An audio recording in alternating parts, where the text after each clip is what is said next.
CMI presenta Pregunta a Yamil. Muy buenas noches.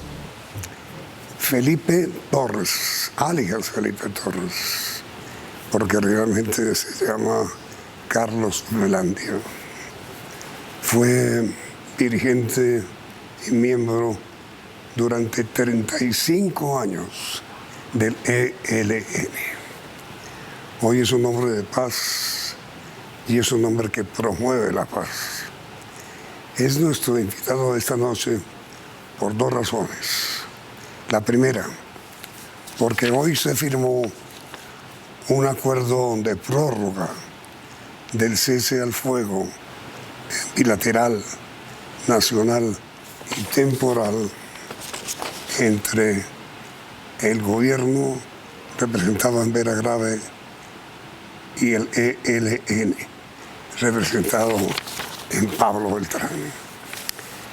Felipe Torres ha sido uno de los voceros no oficial del ELN y es nuestro invitado esta noche. Para usted, ¿qué significa, señor Torres, el acuerdo firmado hoy con el ELN? Yamil, buenas noches. Es un paso adelante en un proceso que, en el contexto de la paz total, con este gobierno amigo de la paz, es un paso muy pequeño. Veníamos de un cese del fuego de 180 días. Concluía ayer precisamente, ¿sí? Y se esperaba un nuevo acuerdo. La verdad, yo esperaba que ese nuevo acuerdo fuese el de un cese del fuego permanente. Los procesos de paz tienen que mostrar progresividad, no deben repetirse en los mismos acuerdos. Ya se había hecho un cese del fuego de 180 días, ¿por qué no ir a uno de más hondo calado que lo acercara, ¿sí?, al final de la confrontación? De eso se tratan los procesos van hacia adelante, y un proceso que no va hacia adelante se estanca. Sí, dice el título del acuerdo además, que es un acuerdo temporal. Sí, precisamente, y muy acotado por 180 días, mientras que el permanente es abierto. No hay una finalidad, no hay un sine die, ¿sí? No hay un día final, pero será la actitud permanente de suspender la confrontación para dedicarse a construir la paz y a diseñar el día final de la confrontación. Yo tengo entendido que usted, a través de mediadores o terceras personas, tiene cierta comunicación con los dirigentes del ELN, ¿es así? Yo creo que ellos me leen, me escuchan por lo que digo, incluido por lo que diga aquí en esta noche, me van a oír. De modo pues que... Y está bien, sí. Pero se respetan, digamos. Yo creo que sí. Yo tengo una alta valoración del liderazgo del Ejército de Liberación Nacional. Permanentemente los estoy animando para que cuiden sus muchachos, que no los arriesguen en la guerra, que les conserven la vida y los conduzcan hacia la paz. Hoy en día la vida es lo más valioso que puede haber, Yamil. ¿Y por qué cree usted, señor Torres o señor Velandia, qué prefiere? Velandia. Ya Felipe Torres murió.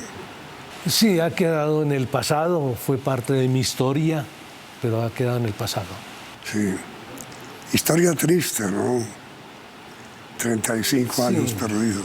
Sí, ha sido, no diría que perdido, Yamil, ha sido de una búsqueda, de mucho sacrificio, de mucho dolor para mí, para mi familia, pero también para las gentes con las que tuve que enfrentarme en la guerra, porque la guerra hace daños aquí y allá, ¿sí?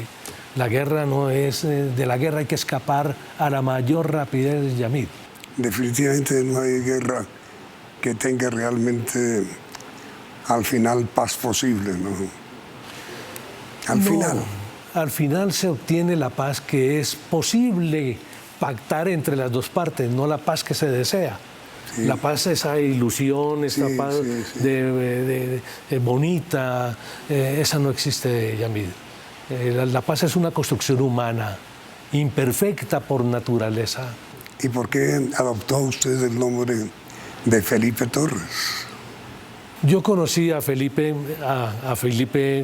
un tío abuelo, ¿sí? Y yo siendo muy niño, y él nos contaba sus peripecias en la guerra, durante la Guerra de los 1000 días. Él estuvo en la Guerra de los 1000 días. Él fue combatiente en la Guerra de los 1000 días. Guerra que perdió el Partido Liberal, ¿no? Sí, perdió el Partido Liberal, pero la perdió. Bueno, es difícil que se pueda decir que una guerra la gana alguien. Sí, sí. Sí, ambos la perdieron, los liberales y los conservadores. Sí. Pero fue un episodio que en cierta forma, pudiéramos decir, posibilitó también definir lo que es la República nuestra. La perdió el Partido Liberal porque el Partido Conservador se unió o recibió un poco el apoyo de Estados Unidos. En cierta forma sí, y porque los Estados Unidos alentaban la sublevación en Panamá. Con el Actu Panamá. Actu Panamá era un propósito que tenían el manotazo a echarle... De Mr. Roosevelt. Mr. Roosevelt a echarle la mano a Panamá. Y esto alentó la confrontación en Colombia. Y su tío abuelo, ¿qué tuvo que ver con la Guerra de los 1000 días? Ser un combatiente raso, Yamil, allí no había mayor... ¿Del Partido Liberal? Sí, porque es que tampoco había opciones. Iban los ejércitos, hacían encierro de plaza y se llevaban a los jóvenes. Allí no le preguntaban, ¿usted es liberal, es conservador? No, era reclutamiento a la brava. El documento que se produjo hoy con la prórroga del cese al fuego bilateral y nacional del ELN, dice usted que lo decepcionó un poco por el carácter de temporal que le dieron. Ha debido firmarse un acuerdo definitivo. No tanto el definitivo, porque ese es el punto de llegada de todo el esfuerzo. Ese sería el acuerdo final que hay que buscar. Pero en el camino, sí, para mostrar que si avanza, debía haberse pactado un cese de fuego permanente. Hay con qué hacerlo, Yamid, sobre todo cuando hay una comunidad internacional dispuesta a apoyar. También hay una sociedad anhelante que apoya el proceso de paz. Y además hay un gobierno que está jugado con la paz total, ¿sí? Si no se hace la paz con un gobierno que ha sido generoso, que ha sido abierto, que ha aceptado todo el paquete que traía el ELN desde el gobierno del presidente Santos. El paquete es la agenda, la arquitectura, el grupo de países amigos, las rotaciones, los ciclos, toda esta parte que ya se había pactado, el presidente Gustavo Petro la acoge como propia y dice ganemos tiempo y démosle continuidad desde el punto donde quedó. De modo pues que tanta generosidad, caramba, debe ser correspondida, digo yo, ¿sí? Haciendo que el proceso sí avance y se pueda firmar un acuerdo de cese del conflicto, de cierre del conflicto armado con ese gobierno. Pero miren, en general la opinión pública tiene la consideración, la opinión de que el acuerdo de paz con el ELN se va a lograr. Es posible que sí, obviamente es un proceso que está encaminado hacia el logro de un objetivo, pero no creo que vaya a alcanzar tiempo. El manejo del tiempo, es decir, allí funcionan dos tiempos, el tiempo del ELN y el tiempo político del país, que es el tiempo del gobierno. Son dos tiempos diferentes. El tiempo del ELN es como el tiempo del agricultor, el que siembra la semilla, echa el agüita, la ve crecer, las plantas. Los tiempos políticos del país van a otra velocidad, Yamid, y otro tipo de necesidades. De modo pues que, y además, sí, el presidente Gustavo Petro, los gobiernos son como los yogures, tienen fecha de caducidad. El tiempo de Gustavo Petro nuestro presidente se le agota el 7 de agosto del 2026. Por favor, si de aquí a un año no se ha logrado acuerdos sustanciales, acuerdos estratégicos que marquen un antes y un después, yo creo que el proceso pasa a otro gobierno sin saber quién pueda venir. ¿Quién tiene mayor responsabilidad en esa frustración que transmite usted sobre el futuro del diálogo? ¿El ELN o el gobierno? Aquí las responsabilidades son compartidas, Yamil, porque es un proceso de hecho entre dos partes y por igual deben asumir como las responsabilidades. Pero creo yo que el gobierno puede empujar un poco más y el ELN va más frenado, ¿sí? Va más frenado y en cierta forma diría que poniendo condiciones y poniendo... en alguna ocasión yo le he dicho al liderazgo del ELN, no enreden la pita, ¿sí? ¿Sí? Esto tiene que ser un poco más ágil, más pragmático y sobre todo tengan determinación, ¿sí?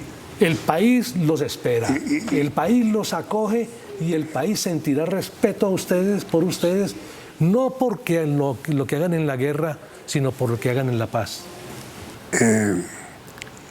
Y la respuesta fue ¿cuál?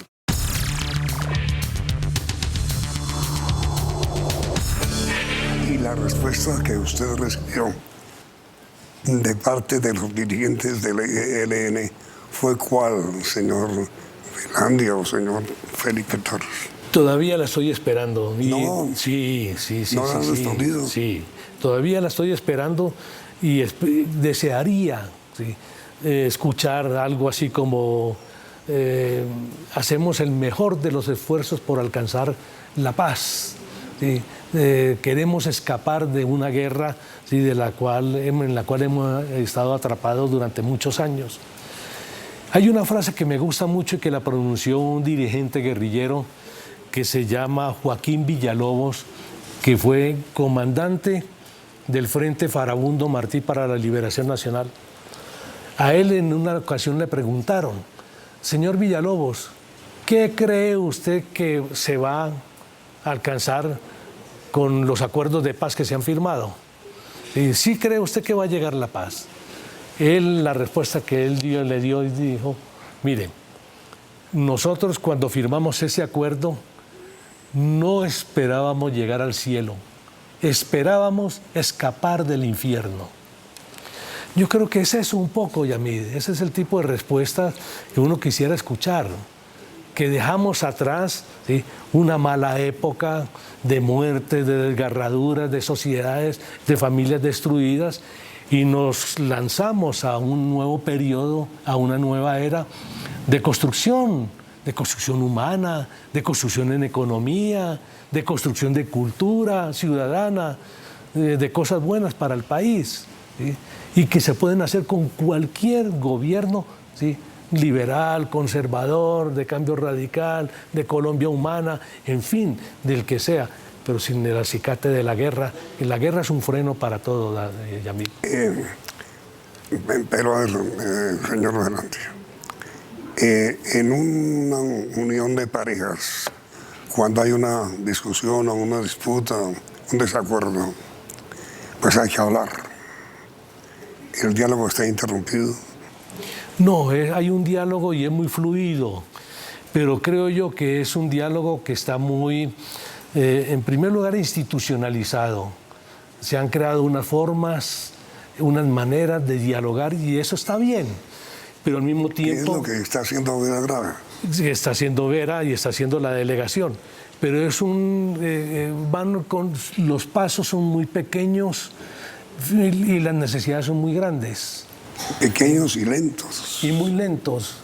Mire, en este asunto pues, de preparar la participación llevan cerca de año y medio, van a cumplir año y medio y van a seguir preparando la participación hasta el mes de abril o el mes de mayo, ¿sí?, cuando lo que se quisiera es que se generen ya las condiciones, ¿sí?, y los mecanismos para que la gente participe y la gente hagan los pactos sociales, que estos pactos sociales, en la voz del presidente, serían vinculantes. Y esa es la construcción de paz en el territorio, Yamid. Eso es lo que se busca, que sea la gente la que construya la paz, no sea una paz impuesta por unas minorías por allá en una ciudad fuera del país haciendo un acuerdo. Así no llega la paz. Hay una novela, y de la novela una película, que se llama Alguien tiene que ceder. ¿Quién tiene que ceder? Yo diría que ambas partes técnicamente tienen que ceder, pero yo creo que más el ELN. El ELN, sobre todo porque el país también ya ha conquistado, ha hecho conquistas muy importantes. Y este gobierno es una conquista democrática, más revolucionaria. Los revolucionarios buscamos este tipo de gobierno, un gobierno abierto, democrático, pluralista, de estirpe popular. ¿Sí? Es una conquista, Yamid, de los sectores populares, que no se había dado en 200 años. ¿Cómo no va a entender el ELN que también ese es una victoria suya? Digamos que el ELN al cual usted perteneció luchó durante 30 y pico de años por tener un gobierno como el actual. Sí, sin lugar a dudas, y está escrito. En el año 2005, en un congreso del 2005, se planteó, vamos a luchar por un gobierno de paz y equidad. Y este es el gobierno, de paz y equidad. De paz total. La paz total, en la versión del presidente Gustavo Petro. ¿Y por qué sus ex compañeros del ELN no aceptan? Ellos traen una carga política, una carga también ideológica, obviamente, a la que tienen todo el derecho de defender y conservar. Pero yo creo que aún no han entendido que el mundo les cambió de una manera muy rápida y repentina. Ocurrieron tres cosas muy importantes, Yamid.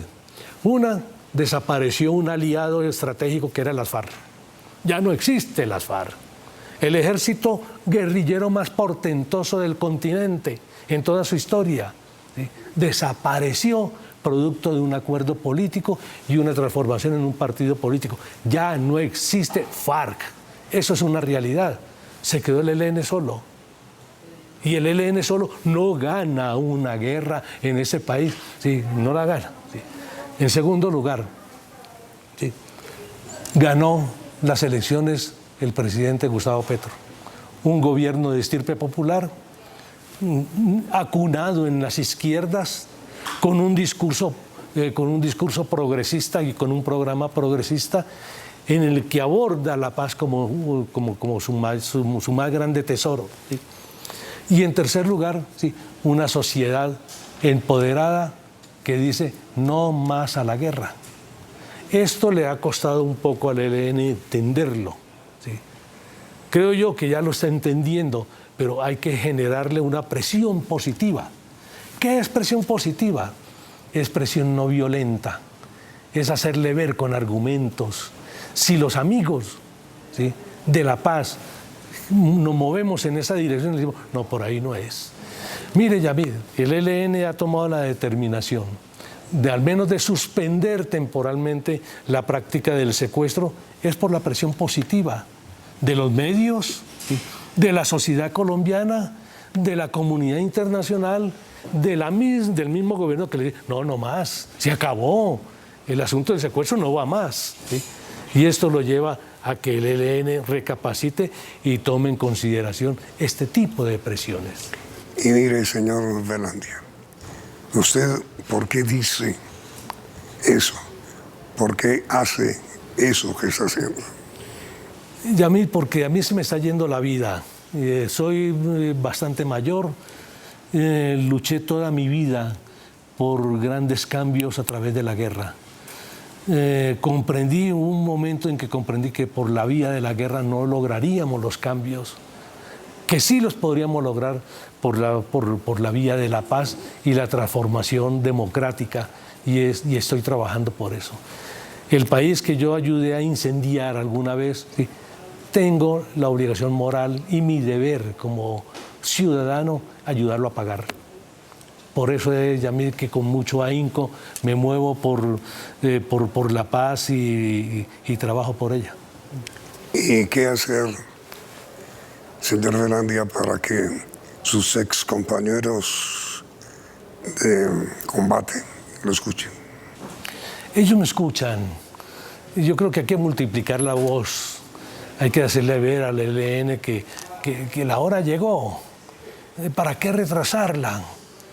Que hay que tener que la voluntad que ellos expresan, porque realmente la tienen, el hecho de estar en una mesa es muestra de voluntad, ¿sí?, la transformen en determinación. Y determinación son decisiones para ir al fondo, ¿sí?, a buscar la firma del acuerdo final de paz, ¿sí? Eso es lo que debe buscar las dos delegaciones de Yamil. Mire, señor Velandia, en el documento que hoy produjeron, el ELN y la delegación del gobierno, se dice en el punto 3, el avance de este compromiso está articulado al progreso del conjunto de los acuerdos y a la resolución de los factores críticos, lo que será evaluado en el 7º ciclo a desarrollarse en el próximo mes de abril. Tengo entendido que ese ciclo tendrá que ver con un acuerdo que señala también el ELN en un comunicado de hoy, donde dice acuerdo de creación del Fondo Multidonante para el proceso de paz con el ELN. ¿Qué es eso? El ELN está diciendo, hemos llegado a un acuerdo donde invitamos a los países amigos de la paz con Colombia a hacer un fondo común o un fondo canasta que llaman, ¿sí?, en lo que cada país va a aportar una determinada cantidad de recursos para subvencionar los costos del proceso de paz. Perdón que le interrumpa. Sí. Fundamentalmente el mayor costo del proceso de paz es lo que el ELN recoge o recauda con los secuestros. No, Yamil, ese es un costo menor, porque son costos de manutención de personas, ¿sí? Son los costos mayores son los de un proceso de paz, que tiene que ver con la financiación de grandes reuniones, grandes eventos, pero también de intervenciones en territorios para obtener victorias tempranas. Es decir, el proceso de transformación, ese fondo multidonante busca ser la base para la construcción de paz, aún en medio de la negociación, ¿sí? Es decir, de allí se van se van a diseñar proyectos que se van a transformar en obras en territorios. Eso hay que financiarlo. Y ya hay países que han hecho saber de una u otra manera que están dispuestos a donar. Sí, se ha mencionado el Reino de Noruega como un potencial donante, pero también en términos generales está el grupo de países de apoyo que apoyan. Ellos estarían dispuestos, como Suiza, Suecia, Alemania, a aportar en este tipo de fondos. ¿Y por qué no lo hacen? Lo van a hacer, Yamil. ¿El ELN lo acepta? Sí, el ELN acepta que haya un fondo multidonante. Sí. Porque ellos lo que han dicho siempre es, si suspendemos secuestros, si suspenden otro tipo de actividad ilegal, ¿quién nos financia? Sí, el asunto es que hay otro tipo de respuesta. La respuesta que hay que darles a ellos, decirles, mire, si ustedes van a un cese de fuegos permanente donde no van a generar ningún acto hostil contra la sociedad, ni van a atacar a un soldado, a un policía, miembros de la fuerza pública, donde no van a destruir infraestructura del Estado, sino se van a dedicar a construir paz, ¿sí? En esas circunstancias, el gobierno y la comunidad internacional podrían buscar recursos para el sostenimiento vital de los combatientes. El sostenimiento vital es, ¿sí?, es que puedan tener su alimentación, puedan tener salud, puedan tener vestuario y que puedan estar habilitados para el trabajo, más no para la confrontación. Doctor Velandia, señor Felipe Torres, muchísimas gracias por esta aceptación a este programa. Ha sido muy amable. A usted, Yamil. Muchas gracias. Y a ustedes muchas gracias y los invitamos a continuar aquí en Noticentro 1, CMI. CMI presentó Pregunta a Yamil.